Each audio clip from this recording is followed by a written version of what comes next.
How are the orphans in Playtime Co. still alive? In the beginning of Chapter 4, as Poppy goes back up to help Kissy, she quickly mentions that there's still time to save the orphans, and then gets cut off by a burst of smoke. But when we regroup and make it to Safe Haven, Poppy tells us that it's the prototype who's keeping them down in the labs, and our goal is to make it all the way down to the labs, safely extract the orphans, and escape before the bombs can go off, which means the prototype must need the orphans for some special reason. And I mean special. This man did not care to kill Catnap even though he literally worshipped him. But to figure out that reason, we have to go back to a hard-to-find tape that requires a key card that you need to get during the Charlie Hoyer sequence. But if you manage to get it and go behind where Harley's brain was kept, you'll find a VHS tape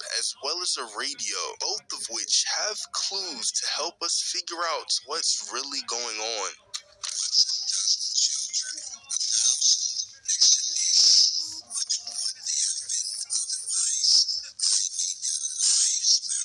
Your suggestions? To produce the results I'm after, we just need more time to perfect that. Time is precisely what we don't have. Labs will give me labs access.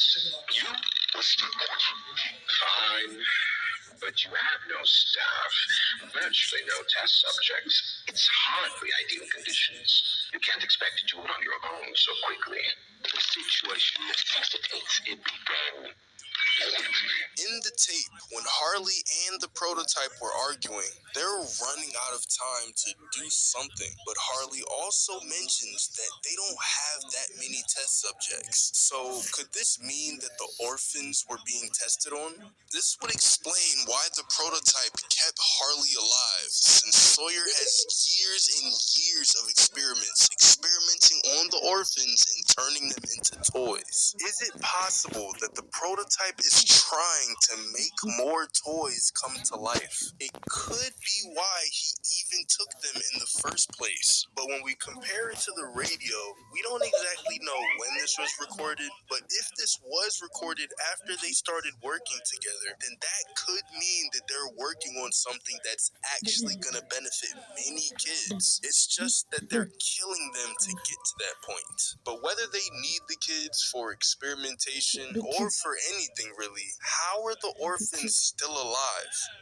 In order for them to survive this long, the prototype must have some sort of food and water source that we don't know about, because these kids are most likely locked up in some sort of prison. Otherwise, they just try to escape.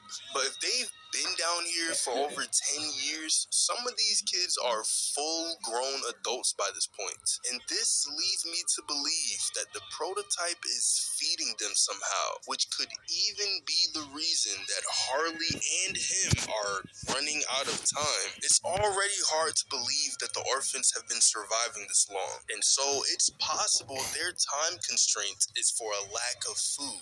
Initially, you might think that they could just eat all of the bodies and they're piled up outside of the prison, which would explain how they've survived for so long, since there's probably tens of thousands of them just right here, which then means that Playtime's experiments have been going on for an extremely long time, because if every last one of these bodies is another orphan, just think about how many kids were killed in the name of science. But there's another problem with this theory. If all of these toys have been sitting here for years, rotting away and decaying, if you eat one of these things, you are going to get hepatitis W, bro. And because we know that the prototype is probably smarter than us, he would know not to feed the orphans rotten food, because then they'd eventually die from food poisoning or disease. So there would have to be somewhere the prototype is getting all this food, either fresh or food that lasts for an extremely long amount of time, which leads me to my next theory. The prototype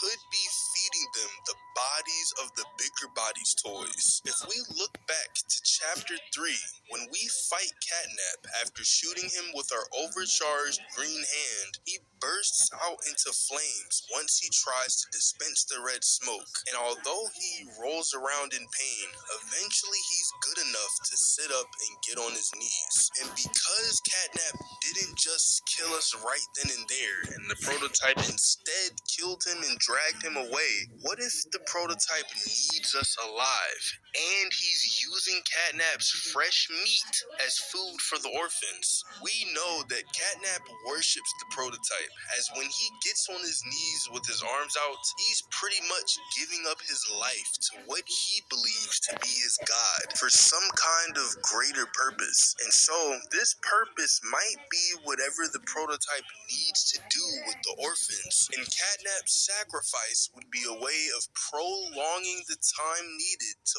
finally finish his plan. But the one problem with this theory is that when we complete all 3 games in the game station back in chapter 2, Mommy Longlegs is chasing us down trying to kill us. However, once we make it into a room with the most conveniently placed grinder ad, might I add, I'm not even gonna cut out the stutter, we flip the lever which pulls her hand and then her foot, killing her. But while she's being grinded, she screams this out. You make me part of it! You can't do this to me! And right after she tells us this, the prototype does not waste any time and quickly retrieves what's left of her, meaning he was probably watching the whole thing and waiting for the perfect time to strike. But because she said he'll make me part of him, and in chapter 3 during the bridge section when we see Catnap worshiping a shrine made up of many different toy bodies, I'm about to lose my breath, hold on. It's possible that the prototype isn't feeding the orphans, but instead using the bodies for his own purposes. So, the one other way that the prototype could be getting food for the orphans is through plate care. Because of how many bodies we see outside the prison, and with Home Sweet Home being massive, and there being like 30 different Mr. Lights just in the Hour of Joy tape, there must have been thousands upon thousands of orphans living down here. But to feed all of those orphans, you're gonna need a booty load of food and water. And because the orphans seem to just be a means to an end, then it's possible that Playtime didn't care what they ate, as long as they stayed alive and were somewhat healthy, both in mind and body, to perform well in the game station tests. So Playcare could just have hundreds of thousands of different meals that are all either canned or